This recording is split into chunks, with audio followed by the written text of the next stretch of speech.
Hey everyone, and welcome to another episode of Divi Nation. Divi Nation is a podcast and video show by Elegant Themes, the creators of Divi, the ultimate visual page builder for WordPress. The goal of Divi Nation is really simple. We want to provide you with the knowledge, insights, and supportive community that you need to be successful with WordPress and Divi. I'm your host, Nathan B. Weller, and as your host, it's my job to facilitate that success by having various guests from the Divi and wider WordPress community onto the show to share their stories and experiences with you. Occasionally, we'll also do shows like today's show called Divi Nation Shorts. So these episodes are about half the length of a normal episode or even shorter, and typically they focus on sharing one useful bit of information directly from us here at Elegant Themes with you. In the past, these episodes primarily took the form of Divi quick tips, short 5 to 10 minute Divi video tutorials. Those turned out to be such a big hit that we decided that we would do 100 days of those in a row, and we did that last year over the summer. The success of that campaign, which was called Divi 100, made us decide to publish basically a Divi quick tip every single day, which is something we've been doing so far here in 2017. So that's awesome, but it does leave one question sort of up in the air, which I haven't quite answered yet. What should we do with Divi Nation Shorts? We could obviously just do away with Divi Nation Shorts, but to be honest, I love the format of just speaking directly to you guys, the community, too much to just give it up without at least experimenting a little bit. So I've been kicking around some ideas, and today will be one example of those ideas. And so you can let me know if you find this format valuable. So in general, here's what I have in mind for what we can do with Divi Nation Shorts moving forward.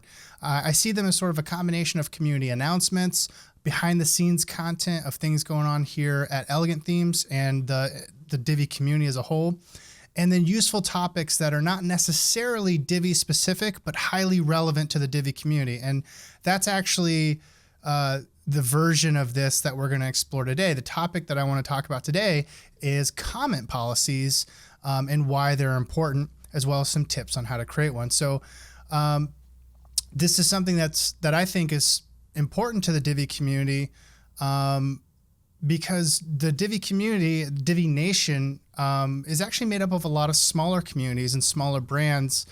There's Facebook groups, there's marketplaces, there's blogs, theme and plugin shops, other podcasts, and that's not even counting, this show, our blog, and our other properties like Facebook and YouTube. So I'd like to talk about the benefits of putting into effect a comment policy for your brand. It's a sexy topic, I know, but seriously, just hear me out. I think it's going to be pretty important. So I can hear you asking me, what is a comment policy and why do I need one? So let's get into it. Simply put, a comment policy is nothing more than the ground rules for discussion that you set for your brand's blog and or social channels.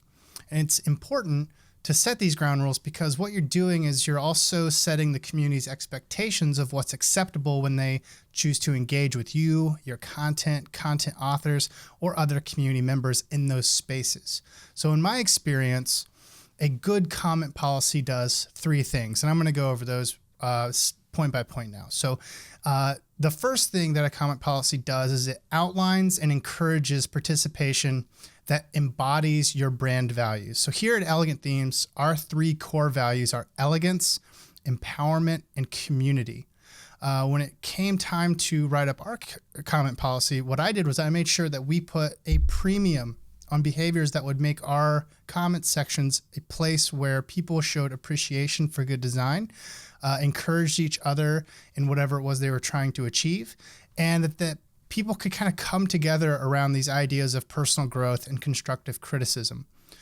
So that's number one. Number two, a good comment policy outlines and prohibits undesirable behaviors as well. So for us, that meant addressing simple things like the tone of a comment. Our golden standard for what gets a comment approved is that it's a comment that adds value. But our second policy point sort of, is a caveat to that. So it's all about civility. So if you can't provide criticism, have a disagreement or a different viewpoint, or just make a comment that's not overwhelmingly derisive or negative, we are not going to publish it, because even if you bring good information or valid criticisms in there, it may be peppered with so much negativity that it changes the environment. You know, our community is a place where we want to encourage creativity and design, and those are things that require people to take risks, to make mistakes. And if people can't feel comfortable taking risk and making mistakes, or doing something that may not be up to somebody else's arbitrary standard, we don't want to risk that environment being a place where they don't feel like, or our platforms being a place where they feel like they can't make those mistakes or do those things or take those risks. So that's something that we're pretty firm on, and we want to make that clear in our comment policy. Okay, so point number 3 is sort of the nuts and bolts. A good comment policy covers any legal or technical issues in plain, easily understood words. So basically this is just a point to say, like, get all the technical stuff out there, but make sure it's really easy to understand. This isn't your time to show that you're fluent in legalese or corporate speak. You're dealing with other people in your own community, and the important thing is that they get the message, not that you come off sounding, super smart, or maybe you minored in law or something like that. If you happen to sound really good in the process, that's awesome, but that's obviously not the point.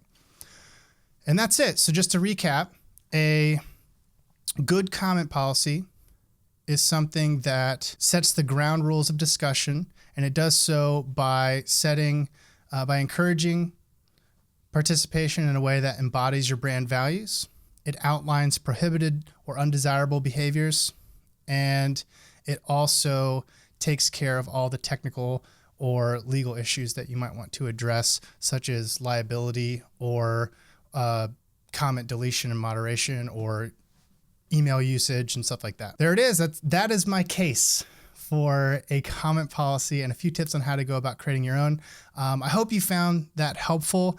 I will be linking the Elegant Themes comment policy in the show notes and in the blog post. So obviously feel free to use that as a template or an example when you go about creating your own. And please let me know if you have any questions about or want to discuss the validity of a comment policy for your own brand. I'd be happy to do that in the comments as well. All right, that's all I got for this week.